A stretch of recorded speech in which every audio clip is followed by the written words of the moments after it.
Hi, welcome everyone. I'm Ross with the Center of Balance and Effective Communication. Tonight's discussion and chat is something that's really near and dear to my heart. I just feel it's really important to visit about this.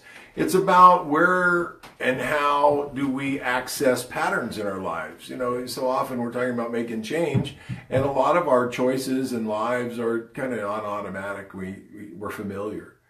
Einstein said, that he wanted to know God's thoughts, and the rest was just details. He just wanted to know God's thoughts. Well, that's a big want, right? That's a big want. He also said, and this is key to everything we're going to discuss and visit and share tonight. I mean, believe me, I'm learning it right along with you. I'm just sharing some of the readings and studies we've done for 26 years.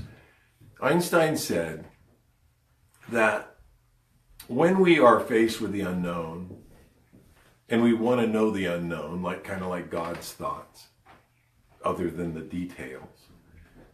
When we're faced with the unknown, what we tend to do is make machines we understand in order to understand the unknowable.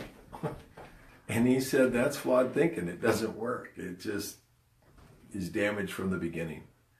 So how are we going to do that? I think the way we first do that is we look at the patterns of our lives. And I want you to think for a second of railroad tracks. When you look at them, you stand in the middle of the railroad tracks and watch them disappear over the horizon.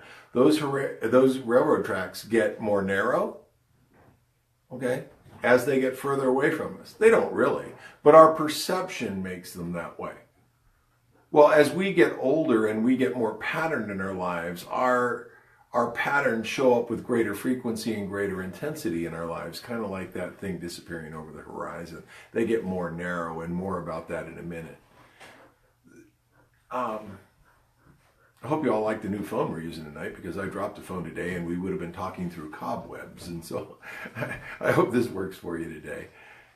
We all have known people who have married or dated the same person again and again and again. And whether it's in a 10-year pattern that then becomes a 7-year pattern that becomes a 5-year pattern, or whatever the numerical sequence is, it's remarkably similar.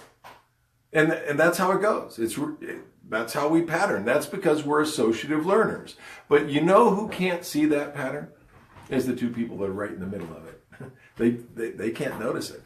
But their friends, and people can watch it from afar, essentially standing on the bridge observing these sets of serial behaviors. They know everything about it. They know where the first fight's going to start, where the first argument's going to start, how when they start to leak and they start to not trust the relationship, how it's going to change when they go through the time of archetypal change and they start really seeing the person, not just what their projection is of the person. They know exactly how it's going to unfold, whether they use those terms or not. That is because we are associative learners, and when we're in the midst of a cycle like that, we just can't see it. And it might be true in business, where you get right to the edge and then fall back. It might be true in any number of things, but it's most easily and often seen in relationships. Okay? Now, if you go to Barnes & Noble, as wide as I can reach, there's going to be all these people who will say, no, this is how you do it. This is how you do it. It's because they only have one myopic only view. And if you match up archetypally with that person, that might work for you. But across the board of all humanity is associative learning. And we have to be prepared, because our friends don't come in only one ilk. They're going to come from all over the places. And the people I'm going to meet that I'm going to need to cooperate with to be personally excellent in my life and have success are going to come from all over. So I have to find a different way than just believing one rigid, linear belief system. Secondly, I don't know if you're at this stage in your life yet or not, but hopefully you will be at some point, where you have to take care of your parents. You become the adult to your parents. I hope you're blessed enough to have that happen. It's a grand experience. It's tough. It's arduous. And yet it's a great opportunity for learning differently and loving and living your life differently. Now, what's that have to do with today? You've been with those people, elderly people, your parents, grandparents, cousins, friends of friends, whatever it is. And you could be talking about roses and hiccups and puppies, and 3 sentences later, all the conversations are going to be about the same thing. And I don't know what it is with that particular set of people, but you can guarantee it's going to go back there very quickly. That's because we're associative learners, and they've just kept loading on all encodes, and the encodes have all been subjugated to some gigantic, huge encoded programs in their subconscious mind, and therefore they're readily available, they're associated to everything that goes through their life, and that's how it is.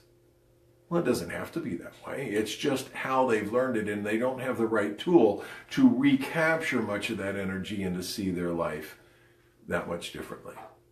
So what do I profess? What do I say might help you with this? Anytime you're talking to someone, have this as an idea, just a different idea for the night and for the day and the week, and just experiment with this. Experiment with your associations. When I'm sitting talking to someone, if I'm really going to communicate with that person effectively, and really effectively, I'm going to be right there with them, I kind of have to know where they come from. So the metaphor for that is, when I'm talking to someone, I'm actually talking to 5 or 6 or 7 chairs of people, that person in different realms of their life, under stress, when they were younger, in their first divorce, the death of their parents, I don't know. I'm talking when they were 9. I'm talking to all of those people at once. And for me to really communicate effectively with them, and in the midst of all their associations, to really truly know them and cooperate with all of them, and it's completely possible. But you just have to take the shackles off how you think about it. It's not just the person who's sitting in front of you. It's all of those people behind that person in that history that you're actually communicating with in that given moment. Okay, so what's that have to do with Einstein? He said, I want to know God's thoughts. That means it's not going to be served up on a batting tee for you. You've got to go search for it. It's in the what you don't know now, and so are the histories of those people you're talking to. That's where the mystery and the music and the magic of this world lives, in knowing and effectively communicating with the depth of those people, the wonder of those people, the bless their heart of that people, of the forgiveness of those people, but truly being present and opening to them completely. So remember, when I'm talking to somebody tomorrow and I'm visiting with them, I'm talking to the 10 chairs that are sitting behind them. And I have to communicate and embrace and envelop and understand, or at least endeavor to understand those people, so that I can have a different kind of discussion, so that I'm not just wanting something different and using a machine I already understand and it's just going to give me normal answers. If I'm truly wanting to know my life differently, it's all around you all day. It's all around you, and how the very people your life is peopled with, they're right there all day, every day. To meet and learn them differently, to cooperate at a whole new level, to truly know what God's thoughts are. Just go play with it. You know, I Bought a Zoo says, hey, 20 seconds of insane courage will change your life. I believe that's true. But this is where you change it. It's not in doing the same thing again and again and again with greater energy and greater frequency. Trust Einstein. Trust that it's about what you don't know. I'm Ross Cook with the Center of Balance and Effective Communication. If I can help you, let me know. We are here, and I am here to be together to help you with all this kind of goofy thought and all this wonderful healing stuff. I'm Ross Cook. Do something differently today. I love you. I'll talk to you again soon. And Jomo.